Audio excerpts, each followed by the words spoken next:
Hello বন্ধুরা, welcome to Sharmi's blogs. নতুন একটি ব্লগ নিয়ে চলে এসেছি, নীল ষষ্ঠীর ব্লগ নিয়ে চলে এসেছি। এবার আমার প্রথম নীল ষষ্ঠী পালন। আমার সোনা পুতুলটার জন্য আমি প্রথমবার মা হয়ে নীল ষষ্ঠী পুজো করছি। তো পুজো দিয়ে শুরু করলাম ব্লগটা। আগের দিন থেকে ভিডিওটা করেছি আমি। আগের দিন মা বললো স্নান করে খাওয়া যায় না কিছু, তো স্নান করে পুজো টুজো দিয়ে প্রথমে জল খেলাম, তারপরে চা বিস্কুট খেয়ে একটু ছাতুর শরবত খেয়েছিলাম।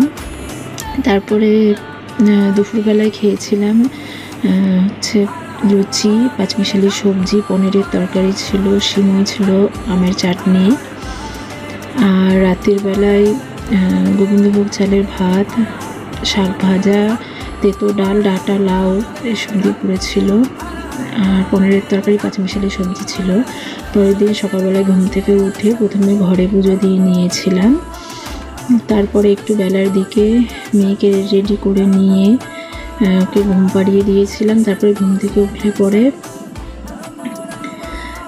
ওকে রেডি করে নিয়েছিলাম, আমিও রেডি হয়ে গেছিলাম।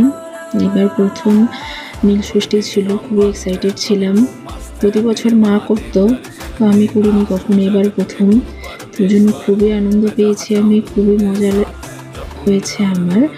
হাজব্যান্ড থাকলে বেশি ভালো লাগতো, হাজব্যান্ড চলে গেছিলো তার কাজের জন্য। তো যাই হোক, তো আমি যে রেডি হয়ে গেছি, লাল পেয়ে সাদা শাড়ি পরেছি, পরে একটু রেডি হয়ে নিয়ে ভাবলাম আপনাদের সাথে শেয়ার করি। তারপরে আমার মেয়েকেও রেডি করে নিয়ে মেয়ের সাথেও একটু ভিডিও করে নিলাম। আমি তো রেডি হতে গেলে আমার মেয়ে তো আর থাকবে না নিচে, এবার সে কোলে উঠবে, কান্নাকাটি শুরু হয়ে যায় তার। তারপরে তাকে রেডি করে নিয়ে তাকে কোলে নিয়ে নিয়েছি। তারপরে এদিকে আমার মাও রেডি হয়ে গেছিলো, আর কী কী নিতে হবে এই সমস্ত ডালাও রেডি করে দিয়েছিলাম আমি। নানান রকম ফল ছিল, ফুল, মিষ্টি, দুধ, ঘি, মধু, ধূপকাঠি, মোমবাতি এই সমস্ত ছিল। যে আমার মা রেডি হয়ে গেছে, সবাই লাল সাদা দিয়ে শাড়ি পরে। তারপরে চলে গেলাম মন্দিরে, আমাদের পাড়ার মন্দিরে, যে সবাই অঞ্জলি দিচ্ছিল আমরা যাওয়ার আগে। তো তাদের হয়ে যাওয়ার পরে আমার মাটা দিয়ে সবাই বসে পুজো করে নিল ফার্স্টে, কারণ আমি বসার জায়গা পেয়েছিলাম না। তারপরে বাচ্চাটাকে কোলে নিয়ে তো বসতেও পারবো না ওভাবে, তো ওই জন্য মা পুজো দেওয়া হয়ে গেলে পরে তারপরে আমি বসেছিলাম পুজো দিতে। তো দেখতেই পাচ্ছেন এখানে সবাই পুজো দিচ্ছে, মাটা দিয়ে সবাই। এরপরে আমি বসে মনে শান্তিতে পুজো দিয়েছিলাম। মা মেয়েকে ধরেছিল, তারপরে আমি যে বসে পড়েছিলাম, বসে যা যা ব্রাহ্মণ বলছিল নিয়ম সব কিছু করে পুজো টুজো দিলাম। খুবই ভালো লাগলো, ভীষণ মনে হচ্ছিল প্রথমবার মা হওয়ার পরে পুজো দিচ্ছি আমি, নীল ষষ্ঠী পালন করছি।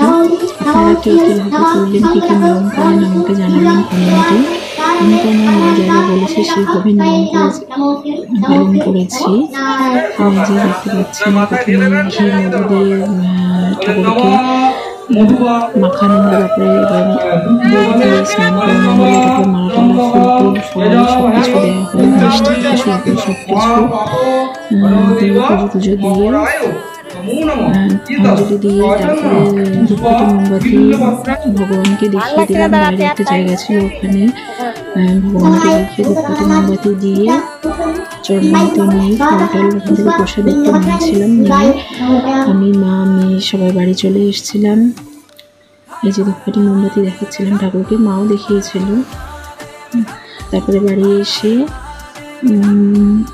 চরণামৃত ফার্স্টে খেলাম, তারপরে জল খেয়ে উপোসটা ভেঙে নিয়ে তারপরে ছাতুর শরবত খেয়েছিলাম, লবণ আর চিনি দিয়ে তৈরি করেছিলাম। তারপরে ঘুমিয়ে পড়েছিলাম মেয়েকে নিয়ে।